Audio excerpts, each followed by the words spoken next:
నమస్కారం, మా తెలంగాణ న్యూస్ కి స్వాగతం. హెడ్లైన్ చూద్దాం.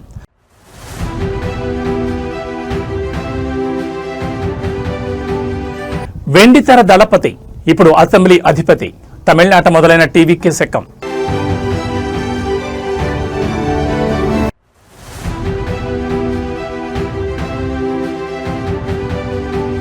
సంగారెడ్డిలో నిలిచిన కొనుగోళ్లు ఒక్క సెంటర్ కూడా తెరవలేరా అని ప్రశ్నించిన కేటీఆర్.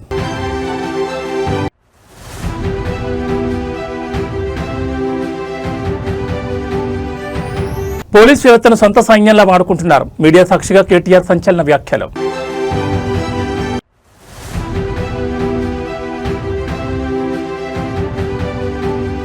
నారా లోకేష్ సమక్షంలో ఎంఓయూ 2029 వరకు పాఠశాలలో నిరంతరాయంగా రాగిజావ పంపిణీ. ఇక డీటెయిల్స్ చూస్తే తమిళనాడు రాజకీయ ముఖ చిత్రం ఒక్కసారిగా మారిపోయింది. దశాబ్దాలుగా రెండు ప్రధాన పార్టీల మధ్య సాగుతున్న ఆధిపత్య పోరులోకి ఒక సునామీలా దూసుకొచ్చారు దళపతి విజయ్. తన రాజకీయ పార్టీ తమిళగ వెట్రి కళగం స్థాపించిన అతి తక్కువ కాలంలోనే ఎన్నికల క్షేత్రంలో విజయ్ సాధించిన ఫలితాలు ఇప్పుడు దేశవ్యాప్తంగా చర్చనీయాంశంగా మారాయి. వెండితెరపై రికార్డులను తిరగరాసిన ఈ దళపతి ఇప్పుడు అసెంబ్లీ మెట్లెక్కేందుకు సిద్ధమవడంతో తమిళ రాజకీయాల్లో సరికొత్త శకం మొదలైందని రాజకీయ విశ్లేషకులు భావిస్తున్నారు. ఈ అపూర్వ విజయంపై వెల్లువెత్తున్న అభినందనలు, ఆసక్తికర విశ్లేషణలు చూస్తే తమిళనాడు అసెంబ్లీ ఎన్నికల ఫలితాల్లో టీవీకి అధినేత విజయ్ సృష్టించిన ప్రపంచం సామాన్యమైంది కాదు. గతంలో ఎంతో మంది స్టార్లు రాజకీయాల్లోకి వచ్చిన తొలి ప్రయత్నంలోనే ఇంతటి భారీ ఓట్ బ్యాంకును సంపాదించడం విజయ్కే సాధ్యమైందన్న చర్చ నడుస్తోంది. తమిళనాడు ఓటర్లు ఆలోచన విధానంలో వస్తున్న మార్పులకు ఈ ఫలితాల నిదర్శనం. ముఖ్యంగా యువత, మహిళా ఓటర్లు విజయ్ సిద్ధాంతాలకు ఆకర్షితులయ్యారు. సంప్రదాయ రాజకీయాలకు భిన్నంగా ఒక మార్పును కోరుకుంటున్న ప్రజల ఆకాంక్షలకు విజయ్ ఒక ప్రత్యామ్నాయంగా నిలిచారని రాజకీయ దిగ్గజాలు అభిప్రాయపడుతున్నారు. విజయ్ సాధించిన ఈ అవుట్స్టాండింగ్ ఎలక్టోరల్ డెబ్యూపై దేశవ్యాప్తంగా అభినందనలు అందుతున్నాయి. ప్రజా జీవితంలో అడుగుపెట్టిన ఆయన ప్రజల అంచనాలను అందుకుంటూ పూర్తి బాధ్యత మరియు నిబద్ధతతో పనిచేయాలని ఆకాంక్షిస్తూ పలువురు ప్రముఖులు సోషల్ మీడియా వేదికగా విషెస్ తెలియజేస్తున్నారు. విజయ్ రాకతో తమిళనాడు రాజకీయాల్లో ఒక కొత్త డైమెన్షన్ వచ్చి చేరింది. ద్రవిడ రాజకీయాల పురిటి గడ్డపై తనదైన ముద్ర వేస్తూ సామాజిక న్యాయం మరియు అభివృద్ధి ఎజెండాతో విజయ్ ముందుకు సాగుతున్నారు. ప్రజా సమస్యల పరిష్కారంలో ఆయన చూపే చొరవ కోసం ఇప్పుడు యావత్ తమిళనాడు ఆసక్తిగా ఎదురుచూస్తోంది. ఏదేమైనా సినీ గ్లామర్ను ప్రజాబలంగా మార్చుకోవడంలో విజయ్ 100% సఫలమయ్యారు. బాధ్యతాయుతమైన ప్రతిపక్షంగా లేదా నిర్ణయాత్మక శక్తిగా అసెంబ్లీలో ఆయన పోషించబోయే పాత్ర ఇప్పుడు అత్యంత కీలకం కానుంది. తమ అభిమాన నాయకుడు సాధించిన ఈ విజయంతో తమిళనాడు వ్యాప్తంగా టీవీకే శ్రేణులు పండుగ చేసుకుంటున్నారు. చెన్నై వీధులన్నీ ఇప్పుడు దళపతి నినాదాలతో హోరెత్తున్నాయి.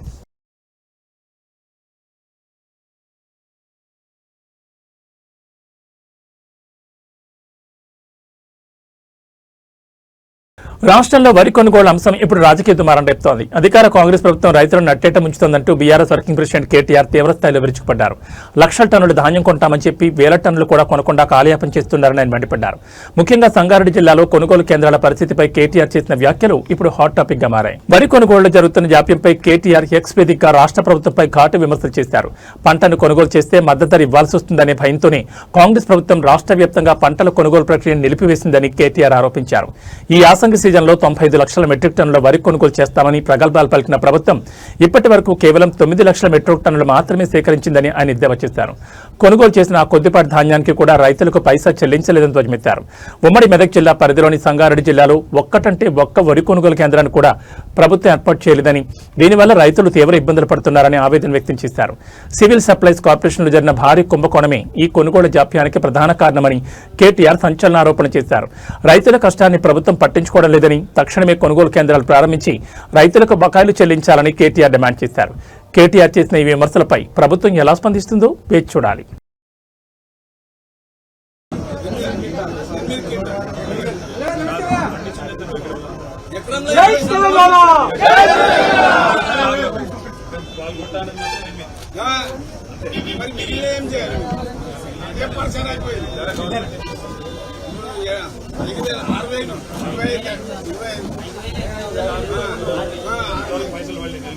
రూపాయలు వేస్తారంటే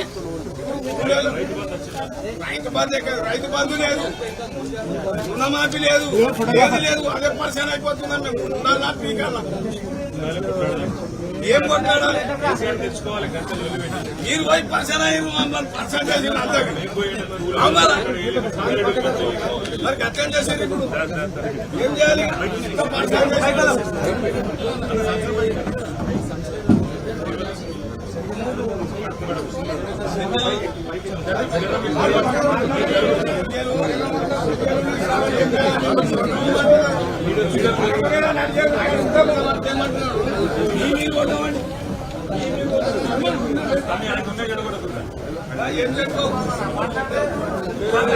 ప్రభుత్వం యొక్క ఆలోచన ఒకటే కనబడతా ఉంది. ప్రభుత్వం ఏమనుకుంటుందంటే అసలు ఈ జోకుడు కొనుడు ఇవి బంధు పెడితే మరి మద్దతు ధర ఇచ్చే బాధ తప్పుతుంది, బోనస్ ఇచ్చే బాధ తప్పుతుంది, లేకపోతే జోకితే కొంటే మళ్ళా రైతుకు పైసలు ఇవ్వాలి, మళ్ళా రైతు కోపానికి వస్తాడని చెప్పి ఇవాళ మొత్తంగా ఎక్కడ కొనుగోలు చేయకుండా తప్పించుకునే ప్రయత్నం చేస్తా ఉన్నది. మొత్తం అన్ని పంటలు ఇడిచిపెట్టినారు. అన్ని వరి, మొక్కజొన్న, అదే విధంగా తెల్లజొన్న, శనిగలు, రాష్ట్ర వ్యాప్తంగా ఏ పంట కొనుగోలు కూడా సరిగా జరగడం లేదు. కేసీఆర్ ప్రభుత్వం ఉన్నప్పుడు మా గౌరవ ఎమ్మెల్యేలు ఒక మాట చెప్తే రైతుల నుంచి విజ్ఞప్తి వస్తే ఎటువంటి కండిషన్లు పెట్టకుండా ఎట్లాంటి ఆంక్షలు పెట్టకుండా మొత్తం సంపూర్ణంగా పంట మొత్తం ప్రభుత్వమే కొంటుండే. కానీ ఇవాళ పరిస్థితి ఈ యాసంగి సీజన్ లో 95 లక్షల మెట్రిక్ టన్నుల వరి కొనుగోలు చేస్తామని చెప్పి ప్రభుత్వం చెప్పింది. కానీ ఈ రోజు వరకు 4 మే 2026 వరకు ఇప్పటి వరకు 9 లక్షల మెట్రిక్ టన్నులు మాత్రమే కొన్నారు. వాళ్ళకు కూడా ₹1 కూడా ఇంతవరకు ఒక్క రైతు కూడా వేయలేదు. మొత్తం రాష్ట్రం మొత్తం 9,500 కొనుగోలు కేంద్రాలు ఉండాల్సి ఉంటే ఈ రోజు వరకు 6,000 మాత్రమే తెరిచినారు. ఏది ఇక్కడ ఇప్పుడు సంగారెడ్డి జిల్లాలో ఇప్పుడే సోదరుడు రాజశేఖర రెడ్డి అనే రైతు చెప్తున్నాడు, ఒక్కటంటే ఒకటి వరి కొనుగోలు కేంద్రం ఈ రోజు వరకు పెట్టలే. అంటే ఎంత అన్యాయమైన పరిస్థితి అంటే సెంటర్లు పెట్టరు, పెడితే రైస్ మిల్ అలాట్ చేయరు, అట్లాగే ఆ సెంటర్ లో గన్ని బ్యాగులు దొరకాయి, సుతిల్ దారం ఉండదు, అకాల వర్షాలతో నష్టం కిందైతే కప్పెతందుకు టార్పాలిన్లు లేవు. అంటే ఉద్దేశం ఏంది ప్రభుత్వం అందంటే అడ్డికో పావుసేరికో రైతు బయటికి. రాష్ట్రంలో సోషల్ మీడియా అరెస్టులు, రాజకీయ వేధింపులు ఇప్పుడు తీవ్ర చర్చకు దారితీస్తున్నాయి. సంగారెడ్డి జైల్లో రిమాండ్ లో ఉన్న బీఆర్ఎస్ సోషల్ మీడియా కన్వీనర్ మన్నే క్రిషాంక్ ను పార్టీ వర్కింగ్ ప్రెసిడెంట్ కేటీఆర్ ఈ రోజు పరామర్శించారు. జైలు నుంచి బయటకు వచ్చిన అనంతరం మీడియాతో మాట్లాడిన కేటీఆర్ కాంగ్రెస్ ప్రభుత్వంపై నిప్పులు చెరిగారు. ప్రతీకార రాజకీయాలతో ప్రతిపక్ష గొంతు నొక్కే ప్రయత్నం చేస్తున్నారని మండిపడ్డారు. సంగారెడ్డి జైల్లో మన్నే క్రిషాంక్ తో భేటీ అయిన కేటీఆర్ ఆయనకు పార్టీ అండగా ఉంటుందని భరోసా ఇచ్చారు. అనంతరం మీడియాతో మాట్లాడుతూ కీలక వ్యాఖ్యలు చేశారు. క్రిషాంక్ ఒక ఉన్నత విద్యావంతుడు మరియు పీహెచ్డీ హోల్డర్, కేవలం ప్రభుత్వం చేస్తున్న అవినీతిని ప్రశ్నిస్తున్నందుకే ఆయనపై వరుసగా అక్రమ కేసులు బనాయిస్తున్నారని కేటీఆర్ ఆరోపించారు. 4 ఏళ్ల కంటే తక్కువ శిక్ష పడే కేసులో స్టేషన్ బెయిల్ ఇవ్వాల్సిన కావాలనే 12 రోజులుగా జైల్లో ఉంచి హ్యాబిచువల్ అపెండర్ గా చిత్రీకరించడం దుర్మార్గమని ఆయన ధ్వజమెత్తారు. రాష్ట్రంలో పట్టపగలే కాల్పులు, నేరాలు జరుగుతుంటే పట్టించుకుని ప్రభుత్వం కేవలం సోషల్ మీడియా పోస్టులను పట్టుకుని రాజకీయ నాయకులను వేధించడమే పనిగా పెట్టుకుందని ఎద్దేవా చేశారు.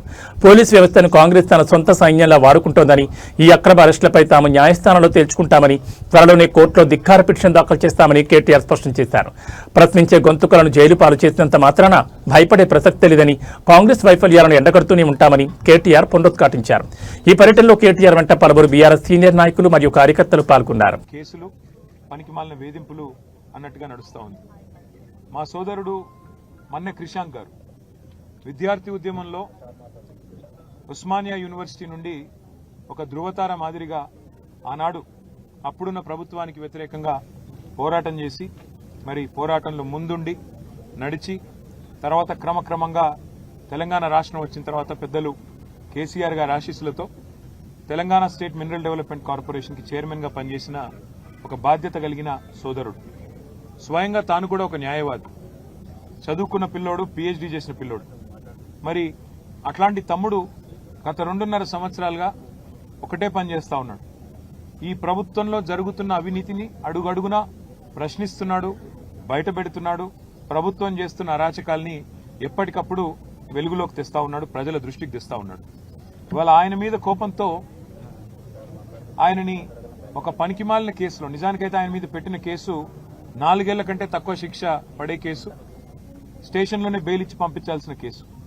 కానీ ముఖ్యమంత్రి గారు, నేను ముఖ్యమంత్రి గారిని కోరుతా ఉన్నా, ఈ ప్రభుత్వాన్ని డిమాండ్ చేస్తా ఉన్నా, మీరు బీఆర్ఎస్ సోషల్ మీడియా మీద, బీఆర్ఎస్ నాయకత్వం మీద మీరు పెట్టే శ్రద్ధలో ఒక పైసా ఈ రాష్ట్రంలో శాంతి భద్రతల అదుపు మీద, రాష్ట్రంలో జరుగుతున్న అరాచకమైన నేరాల మీద కొద్దిగా దృష్టి పెట్టండి. నిన్న కరీంనగర్లో చూడండి, పట్టపగలు 11 గంటలకు, ఉదయం పగలు కూడా కాదు, ఉదయం 11 గంటలకి ఒక జ్యువెలరీ షాప్ మీద దాడి చేసి 4గురిని తుపాకీతో కాల్చేసి వాళ్ళందరూ హాస్పిటల్లో చావు బతుకుల్లో కొట్లాడుతూ ఉన్నారు. అట్లాంటి పరిస్థితులు ఇవాళ రాష్ట్రంలో ఉంటే మీకేమో ఇంతసేపు మీ మీద ఎవరు ట్వీట్ పెట్టారు, ఎవరు ఇన్స్టాగ్రామ్లో పోస్ట్ పెట్టారు, దీనివల్ల రేవంత్ రెడ్డి గారికి పరువు ఏమవుతుంది? ఆయనకు అసలు పరువు ఉంటే కదా పోనీకే. ఆయనకు అసలు సిగ్గంటూ ఉంటే, లజ్జ అంటూ ఉంటే, ఇచ్చిన హామీలు నెరవేర్చకుండా తప్పించుకొని తిరుగుతున్న ముఖ్యమంత్రి గారు దీని గురించి ప్రజలేమనుకుంటున్నారో వినే ప్రయత్నం చేయండి. మా నా పేరు అంతా విషయం అంతా హ్యాకర్లను తెచ్చి మా ముఖ్య నాయకుల ఫోన్లని హ్యాక్ చేయడం, అందులో ఏ రకంగా మరి ఏమేమి ఎవరెవరితో సంభాషిస్తున్నారో తెలుసుకునే ప్రయత్నం చేయడం, జర్నలిస్టులను కూడా ఇబ్బంది పెట్టడం, భయపెట్టడం, జైళ్లలో పెట్టడం, వారి ఫోన్లను కూడా ఇవాళ అబ్జర్వేషన్ లో పెట్టడం. ఇవాళ ఈ రాష్ట్రంలో జరుగుతున్న ఈ అరాచక పర్వం ఏదైతే ఉందో దీనికి భయపడే ప్రసక్తే లేదు. ముఖ్యమంత్రి గారికి నేను చెప్పేది, రేవంత్ రెడ్డికి ఇంతకింత చెల్లించుకుంటావు, ఇంతకింత నువ్వే బాధపడే రోజు వస్తుంది. ఈ హ్యాకింగులు, ఈ ట్యాపింగులు, ఈ డ్రామాలు, జైళ్లు ఇవి బంద్ పెట్టి పరిపాలన మీద దృష్టి పెట్టు. రైతులు అల్లాడిపోతున్నారు, వాళ్ళని చూడు. రాష్ట్రంలో అరాచక పర్వం జరుగుతా ఉన్నది, నేరం పెరిగిపోతా ఉంది, దాన్ని చూడు. నువ్వే హోంమంత్రివి, మరి ఆ పని చేయకుండా ఇవాళ ఈ పని ఏదైతే చేస్తా ఉన్నావో మమ్మల్ని వేధించే పని, దీనికి తప్పకుండా మూల్యం చెల్లించుకుంటారని చెప్తూ క్రిషాంక్, అదేవిధంగా రాష్ట్ర వ్యాప్తంగా మా పార్టీ కోసం ప్రపంచవ్యాప్తంగా పనిచేస్తున్న మా సోషల్ మీడియా వారియర్స్ ఎవరైతున్నారో ఆంధ్రప్రదేశ్ రాష్ట్రంలో రహదారుల అభివృద్ధి సరికొత్త పొంతలు తొక్కుతోంది. గత 5 ఏళ్ల పాలనలో ఎదుర్కొన్న కష్టాలకు చరమగీతం పాడుతూ కూటమి ప్రభుత్వం రాష్ట్ర వ్యాప్తంగా రహదారుల మరమ్మతులు మరియు నూతన రోడ్ల నిర్మాణానికి ప్రాధాన్యమిస్తోంది. ఒకప్పుడు గుంతలమయంగా మారి ప్రమాదాలకు నిలయంగా ఉన్న రోడ్లు ఇప్పుడు ప్రయాణికులకు సురక్షితమైన అనుభూతినిస్తున్నాయి. రాష్ట్రంలో రహదారుల దుస్థితిపై ప్రభుత్వం ప్రత్యేక దృష్టి సారించి యుద్ధ ప్రాతిపదికన అభివృద్ధి పనులు చేపట్టింది. వైసీపీ హయాంలో రోడ్ల నిర్వహణను పూర్తిగా విస్మరించడంతో రాష్ట్ర వ్యాప్తంగా రహదారులు గుంతలమయంగా మారాయని, దీనివల్ల ప్రజలు నిత్యం ప్రమాదాలకు గురై తీవ్ర ఇబ్బందులు పడ్డారని ప్రభుత్వం గుర్తు చేస్తోంది. కూటమి ప్రభుత్వ అధికారంలోకి వచ్చిన వెంటనే పెండింగ్ లో ఉన్న రోడ్ల పనులకు నిధులు కేటాయించింది. ప్రజల ప్రాణాలకు రక్షణ కల్పిస్తూ ఎక్కడ అడ్డంకులు లేకుండా సాఫీగా ప్రయాణించేలా నూతన రోడ్లను నిర్మిస్తోంది. మౌలిక సదుపాయాల కల్పనలోని అసలైన అభివృద్ధి దాగి ఉందని, రోడ్ల అభివృద్ధి ద్వారా రవాణా వ్యవస్థను బలోపేతం చేస్తున్నామని పాలకులు స్పష్టం చేస్తున్నారు. ఊరు వాడా తేడా లేకుండా ప్రతి చోట బీటీ రోడ్ల నిర్మాణానికి శ్రీకారం చుట్టారు. ఇది కూటమి ప్రభుత్వం అభివృద్ధి. కళ్ళు లేని వారు, కళ్ళు లేని కబోదులు ఎవరన్నా ఉంటే ఈ రోడ్డు మీద వచ్చి అభివృద్ధి అంటే ఏంటో చూడొచ్చు. వలస పక్షులు కావచ్చు, మరి కొంతమంది వైసీపీ పార్టీ వాళ్ళు మాట్లాడుతున్నారు. ఇలా ప్రతి మండలంలో కూడా ఇలాంటి బీటీ రోడ్లు కోట్ల రూపాయలతో వేశాం. వారందరూ వచ్చి కాఫీకో, టీకో, భోజనానికో రక్షణంగా ప్రశాంతంగా మా రోడ్ల మీద వెళ్ళొచ్చు. కళ్ళుండి కబోదులారా వెళ్ళి చూడండి. ప్రభుత్వ పాఠశాలలో చదువుతున్న విద్యార్థుల ఆరోగ్యానికి ఏపీ ప్రభుత్వం పెద్దపీట వేస్తోంది. శ్రీ సత్యసాయి సేవా ట్రస్ట్ సహకారంతో గత కొంతకాలంగా విజయవంతంగా కొనసాగుతున్న రాగిజావ పంపిణీ పథకాన్ని మరో 3 ఏళ్ల పాటు పొడిగిస్తూ ప్రభుత్వం కీలక నిర్ణయం తీసుకుంది. విద్యాశాఖ మంత్రి నారా లోకేష్ సమక్షంలో ఈ మేరకు అధికారిక ఒప్పందం కుదిరింది. రాష్ట్ర వ్యాప్తంగా ఉన్న ప్రభుత్వ పాఠశాలల విద్యార్థులకు పౌష్టికాహారాన్ని అందించే లక్ష్యంతో ఈ పథకాన్ని కొనసాగించనున్నారు. విద్యాశాఖ మంత్రి నారా లోకేష్ సమక్షంలో శ్రీ సత్యసాయి సేవా ట్రస్ట్ ప్రతినిధులు మరియు విద్యాశాఖ అధికారులు ఒప్పంద పత్రాలపై సంతకాలు చేశారు. దీని ప్రకారం 2026 నుంచి 2029 వరకు రాగిజావ పంపిణీ నిరంతరాయంగా సాగుతుంది. విద్యార్థుల్లో రక్తహీనతను తగ్గించడానికి, వారికి అవసరమైన కాల్షియం మరియు ఐరన్ అందించడానికి రాగిజావ ఎంతో దోహదపడుతుందని మంత్రి నారా లోకేష్ ఈ సందర్భంగా పేర్కొన్నారు. సేవా దృక్పథంతో ముందుకొచ్చిన సత్యసాయి ట్రస్ట్ కు ఆయన కృతజ్ఞతలు తెలిపారు. ఈ నిర్ణయంతో రాష్ట్ర వ్యాప్తంగా లక్షలాది మంది విద్యార్థులకు ఉదయం పూట పౌష్టికాహారం అందనుంది. గతంలో ఈ పథకానికి వచ్చిన స్పందన దృష్ట్యా దీన్ని మరింత పకడ్బందీగా అమలు చేయాలని ప్రభుత్వం భావిస్తోంది. విద్యార్థుల శారీరక ఎదుగుదలతో పాటు మానసిక వికాసానికి పోషకాహారం ఎంతో అవసరమని, అందుకే ఈ పథకాన్ని మరో 3 ఏళ్లు పొడిగించినట్లు విద్యాశాఖ వెల్లడించింది. ప్రభుత్వం మరియు సత్యసాయి ట్రస్ట్ మధ్య కుదిరిన ఈ అవగాహన ఒప్పందంపై తల్లిదండ్రులు, ఉపాధ్యాయులు హర్షం వ్యక్తం చేస్తున్నారు.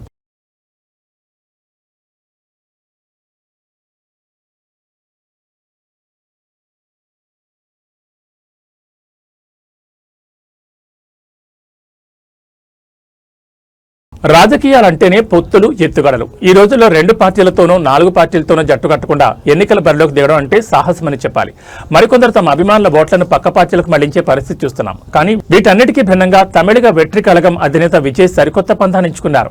ఎవరితోనూ కలవకుండా, ఎవరికీ తలగకుండా ఆయన సాగిస్తున్న ఒంటరి పోరు ఇప్పుడు దేశవ్యాప్తంగా చర్చనీయాంశమవుతోంది. ప్రస్తుత రాజకీయాల్లో విజయ్ ప్రయాణం ఒక అద్భుతమైన మలుపుగా కనిపిస్తోంది. అటు జాతీయ పార్టీలతో కానీ, ఇటు ప్రాంతీయ పార్టీలతో కానీ ఎలాంటి పొత్తులు లేకుండా కనీసం లోపాయికారి ఒప్పందాలు కూడా తావివ్వకుండా విజయ్ ధైర్యంగా అడుగులు వేశారు. ప్రతి నియోజకవర్గంలోనూ తన అభ్యర్థులను నిలబెట్టి నేనే అభ్యర్థిని, నా ముఖం చూసి ఓటేయండి అని ఆయన ఇచ్చిన పిలుపు జనాల్లోకి బలంగా వెళ్లింది. ముందస్తు ఫలితాల సరళిని గమనిస్తుంటే ప్రజలు విజయ్ని బాగా నమ్మినట్లు కనిపిస్తోంది. సంప్రదాయంగా రాజకీయ సమీకరణను పక్కన పెట్టి కేవలం తన సిద్ధాంతాలు మరియు వ్యక్తిత్వంపై భరోసాతో ఆయన సాధిస్తున్న లీడ్స్ ప్రత్యర్థి పార్టీలకు గట్టి సంకేతాలు పంపుతున్నాయి. హీరోలు రాజకీయాల్లోకి రావడం కొత్తేమీ కాకపోయినా ఇలాంటి క్లిష్ట పరిస్థితుల్లో ఒంటరిగా పోరాడి విజయం దిశగా వెళ్లడం విజయ్ రాజకీయ పరిణతిని చాటి చెప్తోంది. ఎవరికీ మద్దతు తెలపకుండా కేవలం ప్రజలని నమ్ముకుని బరిలోకి దిగిన విజయ్కు జనం నీరాజనాలు పలికారు. ఈ ఫలితాలు ఇలాగే కొనసాగితే భవిష్యత్తులో ప్రాంతీయ రాజకీయాల్లో విజయ్ ఒక తిరుగులేని శక్తిగా ఎదగడం ఖాయమని విశ్లేషకులు అభిప్రాయపడుతున్నారు.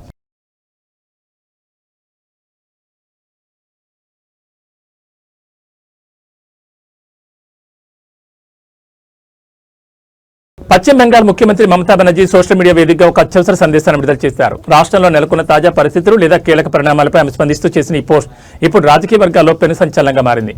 అత్యవసర సందేశం అంటూ ఆమె చేసిన హెచ్చరిక లేదా విజ్ఞప్తి వెనుక ఉన్న అసలు కారణాలేంటి? తృణమూల్ కాంగ్రెస్ అధినేత్రి ముఖ్యమంత్రి మమతా బెనర్జీ తన అధికారిక ఎక్స్ ఖాతాలో బెంగాలీ భాషలో ఈ సందేశాన్ని పోస్ట్ చేశారు. రాష్ట్ర ప్రజలను ఉద్దేశించి ఆమె చేసిన ఈ పోస్టులో అత్యవసర అంశాలను ప్రస్తావించారు. ఏదైనా విపత్తుకు సంబంధించిన హెచ్చరిక లేదా రాజకీయపరమైన కీలక ప్రకటన చేసే సమయంలో మాత్రమే ఆమె ఇలాంటి పదజాలను ఉపయోగిస్తారు. ఈ అర్జెంట్ మెసేజ్ నిమిషాల వ్యవధిలోనే వేల సంఖ్యలో రీట్వీట్లు, షేర్లతో వైరల్గా మారింది. బెంగాల్ వ్యాప్తంగా ఉన్న టీఎంసీ శ్రేణులు మరియు సాధారణ ప్రజలు ఈ సందేశంపై ఆందోళన మరియు ఆసక్తిని వ్యక్తం చేస్తున్నారు. ప్రస్తుతం రాష్ట్రంలో ఉన్న రాజకీయ ఉత్కంఠత లేదా పరిపాలనాపరమైన నిర్ణయాల నేపథ్యంలో దీదీ ఈ విధంగా స్పందించడం ప్రాధాన్యత సంతరించుకుంది.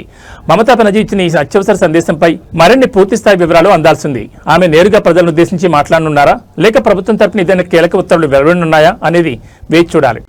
সবাইকে নমস্কার জানিয়ে বলছি, প্লিজ দয়া করে কেউ কাউন্টিং এজেন্টরা এবং প্রার্থী ক্যান্ডিডেটরা তারা ভোটিং এলাকা ছেড়ে আসবেন না। স্ট্রং রুমে যেখানে কাউন্টিং হচ্ছে মানে সেন্টারে সেখান ছেড়ে কেউ আসবেন না। এটা বিজেপির প্ল্যান। প্রথম 2-3 রাউন্ডে আমি কালকে থেকেই বলছি যে ওদেরগুলো আগে দেখাবে, আমাদেরগুলো পরে দেখাবে।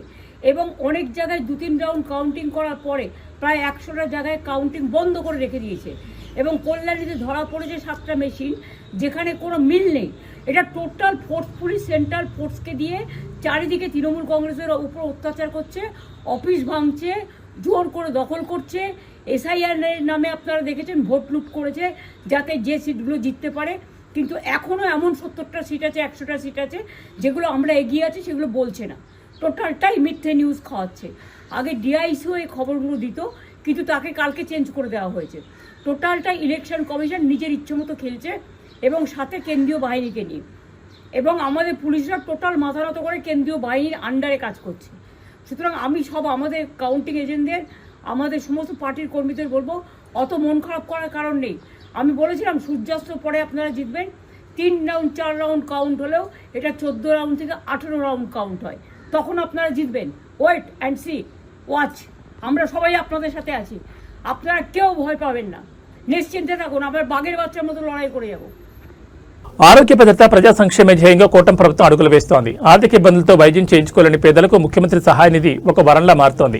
తూర్పుగోదావరి జిల్లా నిడదవోలులో పర్యటించిన రాష్ట్ర పర్యాటక శాఖ మంత్రి కందుల దుర్గేష్ పలువురు లబ్ధిదారులకు సీఎం రిలీఫ్ ఫండ్ చెక్కులు పంపిణీ చేశారు. నిడదవోలు మండల పరిషత్ కార్యాలయంలో ఈ కార్యక్రమం నిర్వహించబడింది. నియోజకవర్గ వ్యాప్తంగా ఉన్న బాధితులకు మంత్రి భరోసా కల్పించారు. నియోజకవర్గ పరిధిలోని 54 మంది లబ్ధిదారులకు సంబంధించి 26.41 లక్షల విలువైన సీఎం సహాయ నిధి చెక్కులను మంత్రి కందుల దుర్గేష్ స్వయంగా అందజేశారు. చెక్కులు పంపిణీ చేయడమే కాకుండా లబ్ధిదారుల వద్దకు వెళ్లి వారి ప్రస్తుత ఆరోగ్య స్థితిగతులను మంత్రి అడిగి తెలుసుకున్నారు. ప్రభుత్వం ఎల్లప్పుడూ అండగా ఉంటుందని వారికి ధైర్యం చెప్పారు. ఇప్పటి వరకు నిడదవోలు నియోజకవర్గంలో మొత్తం 835 మంది లబ్ధిదారులకు 5.93 కోట్ల మేర ముఖ్యమంత్రి రిలీఫ్ ఫండ్ అందించినట్లు మంత్రి ఈ సందర్భంగా వెల్లడించారు. ప్రజల ప్రాణాలకు రక్షణ కల్పించడం, మెరుగైన వైద్యం పేదలకు చేరువ చేయడమే లక్ష్యంగా ప్రభుత్వం పనిచేస్తోందని ఆయన స్పష్టం చేశారు. క్లిష్ట పరిస్థితుల్లో ప్రభుత్వం నుంచి ఆర్థిక సహాయం అందడం పట్ల లబ్ధిదారులు మరియు వారి కుటుంబ సభ్యులు హర్షం వ్యక్తం చేస్తూ ముఖ్యమంత్రికి మరియు మంత్రి కందుల దుర్గేష్ కి కృతజ్ఞతలు తెలిపారు. ఈ కార్యక్రమంలో స్థానిక అధికారులు మరియు కూటమి నేతలు పాల్గొన్నారు.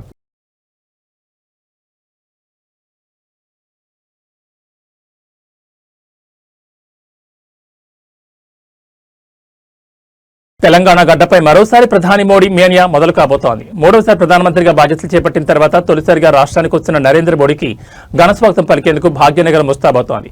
కేవలం పర్యటన మాత్రమే కాదు, తెలంగాణ అభివృద్ధికి వేల కోట్ల రూపాయల వరాలను మోడీ ప్రకటించబోతున్నారు. మే 10వ తేదీన ప్రధాని నరేంద్ర మోడీ పర్యటన ఖరారైంది. ఈ పర్యటన రాష్ట్ర అభివృద్ధిలో ఒక కీలక మైలురాయిగా నిలవనుంది.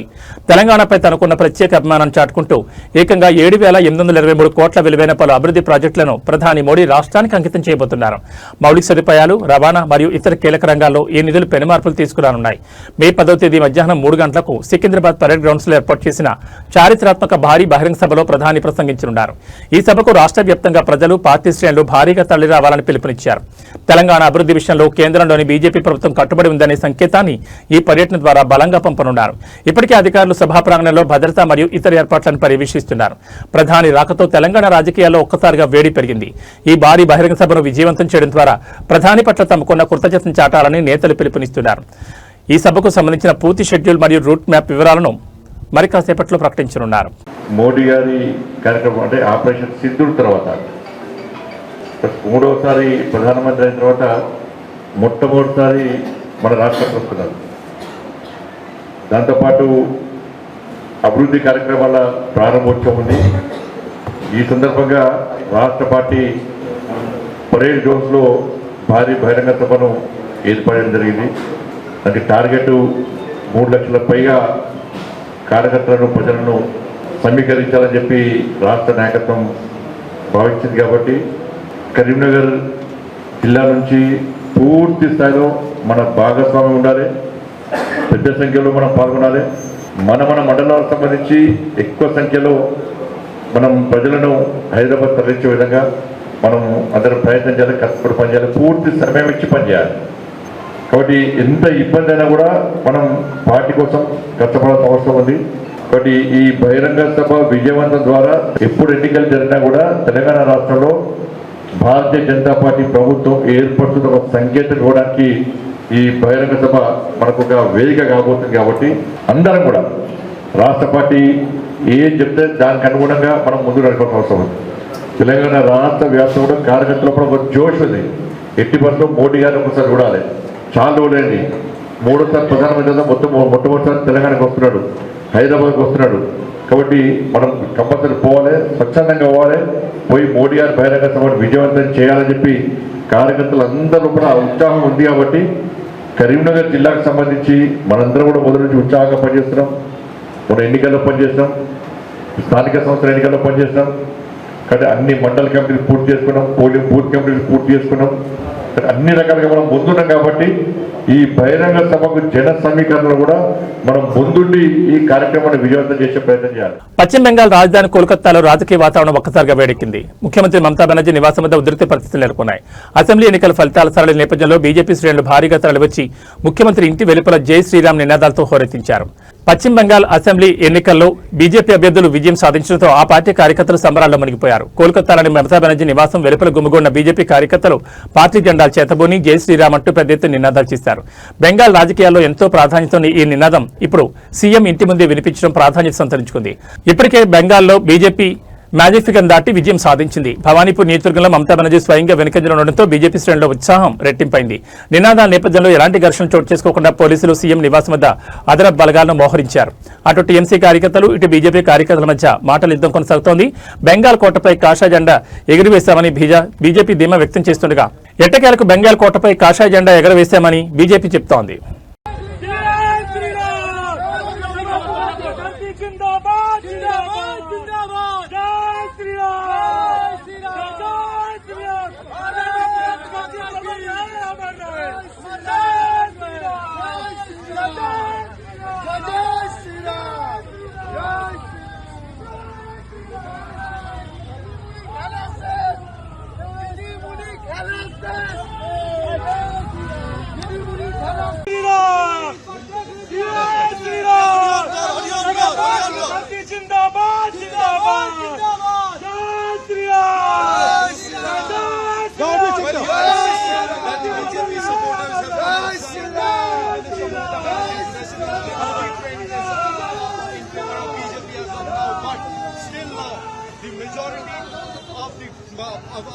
Of the rounds are still left. Trinamool Congress seems to be এতক্ষণ ধরে স্লোগানিং চলছে স্যার, আপনারা অ্যালাউ করছেন?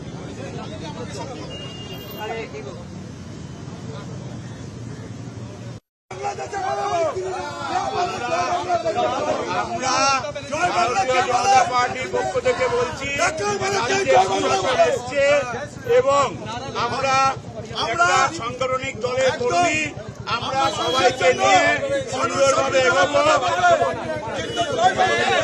আমরা পুলিশের কথা মেনে এই জায়গা খালি করে দিচ্ছি। জয় বাংলা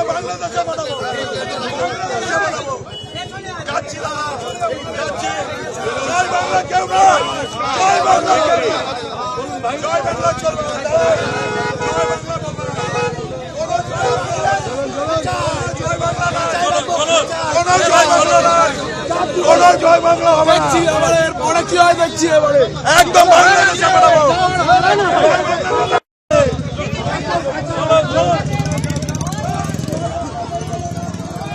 విద్యార్థులను సురక్షితంగా పాఠశాలకు చేర్చాల్సిన బస్సులు ఇప్పుడు శుభకార్యాలకు కిరాయి వాహనాలుగా మారిపోయాయి. విద్యాశాఖ నిబంధనల తొంగలతోకి స్కూల్ బస్సులను ప్రైవేట్ కార్యక్రమాలకు వాడుతూ యాజమాన్యాలు కాసుల వేటలో పడ్డాయి. రంగారెడ్డి జిల్లాలో వెలుగుచూసిన ఈ ఘటన ఇప్పుడు స్థానికంగా కలకలం రేపుతోంది. రంగారెడ్డి జిల్లా మంచాల మండలంలో ఒక ప్రైవేట్ విద్యా సంస్థ బస్సు దుర్వినియోగమవుతూ అడ్డంగా దొరికిపోయింది. మంచాల మండలం ఆరుట్లకు చెందిన తెలంగాణ పబ్లిక్ స్కూల్ బస్సును విద్యార్థులకు బదులు పెళ్లి బృందాన్ని తరలిస్తుండగా ఇబ్రహీంపట్నం చౌరస్తాలో స్థానికులు పట్టుకున్నారు. నిబంధనల ప్రకారం స్కూల్ బస్సులను కేవలం విద్యార్థుల రవాణాకు మాత్రమే వాడాలని, కానీ అదనపు ఆదాయం కోసం యాజమాన్యం వీటిని పెళ్లిళ్లు, ఇతర శుభకార్యాలకు కిరాయికి ఇస్తోందని స్థానికులు ఆరోపిస్తున్నారు. బస్సును అడ్డుకున్న స్థానికులు వెంటనే పోలీసులకు సమాచారం అందించి వాహనాన్ని వారికి అప్పగించారు. ఈ ఘటనపై వివరణ కోరేందుకు మీడియా ప్రతినిధులు ప్రయత్నించగా పాఠశాల ప్రిన్సిపల్ మాట్లాడడానికి నిరాకరించారు. దీనిపై కనీసం స్పందించకపోవడం వెనుక యాజమాన్యం నిర్లక్ష్యం స్పష్టంగా కనిపిస్తోందని ప్రజలు మండిపడుతున్నారు. స్కూల్ బస్సులకు ఇచ్చే పన్ను మినహాయింపులు మరియు ఇతర వెసులుబాట్లను ఇలా దుర్వినియోగం చేయడంపై విద్యాశాఖ అధికారులు కఠిన చర్యలు తీసుకోవాలని స్థానికులు డిమాండ్ చేస్తున్నారు. రవాణా శాఖ అధికారులు స్పందించి సదరు పాఠశాల గుర్తింపు రద్దు చేయాలని కోరుతున్నారు.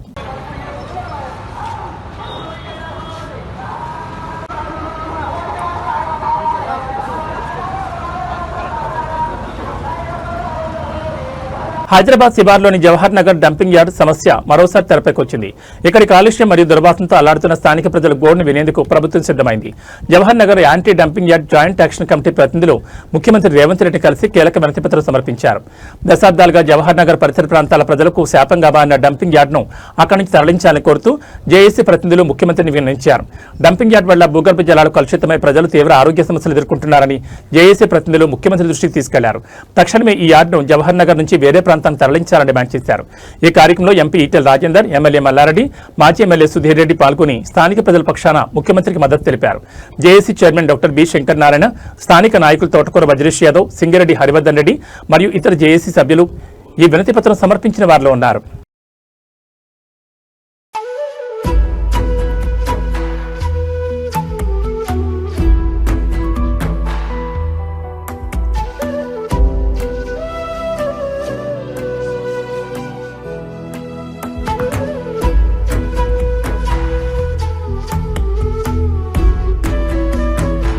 మ్యాచ్ స్టార్ గోపీచంద్ అభిమానులకు అదిరిపోయే అప్డేట్ వచ్చేసింది. వరుస యాక్షన్ సినిమాలతో అలరించే గోపీచంద్ ఇప్పుడు తన 34వ చిత్రాన్ని పట్టాలెక్కించారు.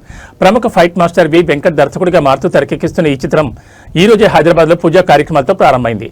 సినీ ప్రముఖుల సందడి మధ్య జరిగిన ఈ వేడుక గోపీచంద్ కెరీర్ లో ప్రతిష్టాత్మకంగా తెరకెక్కిపోతోంది. ఈ సినిమా ప్రారంభోత్సవానికి టాలీవుడ్ దిగ్గజాలు హాజరయ్యారు. హైదరాబాద్ లో జరిగిన ముహూర్తపు సన్నివేశానికి ప్రముఖ నిర్మాత శ్యాంప్రసాద్ రెడ్డి క్లాప్ కొట్టగా fight masters Ram Lakshman camera switch on చేశారు. ఇక దిగ్గజ నిర్మాత దిల్ రాజ్ గౌరవ దర్శకత్వం వహించి చిత్ర యూనిట్ కి శుభాకాంక్షలు తెలిపారు. ఈ చిత్రంలో మలయాళ ముద్దుగుమ్మ అనార్కలి నజర్ టాలీవుడ్ లోకి ఎంట్రీ ఇస్తోంది. యాక్షన్ మాస్టర్ గా పేరున్న వి వెంకట్ ఈ సినిమాతో మెగాఫోన్ పడుతుండడం విశేషం. విజయ్ చెల్లా, శశిదేవి రెడ్డి నిర్మిస్తున్న ఈ చిత్రానికి శామ్ సిఎస్ సంగీతాన్ని అందిస్తుండగా శ్యామ్ దత్ ఛాయాగ్రహణ బాధ్యతలు చేపట్టారు. శివ నిర్మాణ, కేఎల్ దామోదర్ ప్రసాద్ వంటి ప్రముఖులు ఈ సినిమా స్క్రిప్ట్ అందించడంలో భాగస్వాములయ్యారు. బలమైన భావోద్వేగాలతో కూడిన సరికొత్త యాక్షన్ డ్రామాగా ఈ సినిమా ఉండబోతుందని చిత్రవర్గాలు వెల్లడించాయి. గోపీచంద్ర మరోసారి full length action packed role లో చూడబోతున్నామన్న వార్త ఇప్పుడు వైరల్ గా మారింది. త్వరలోనే ఈ సినిమా రెగ్యులర్ చిత్రీకరణ ప్రారంభం కానుంది. గోపీచంద్ మార్క్ యాక్షన్ మరియు సెంటిమెంట్ కలగలిసిన ఈ సినిమా బాక్సాఫీస్ వద్ద ఎలాంటి విజయాన్ని అందుకుంటుందో వేచి చూడాలి.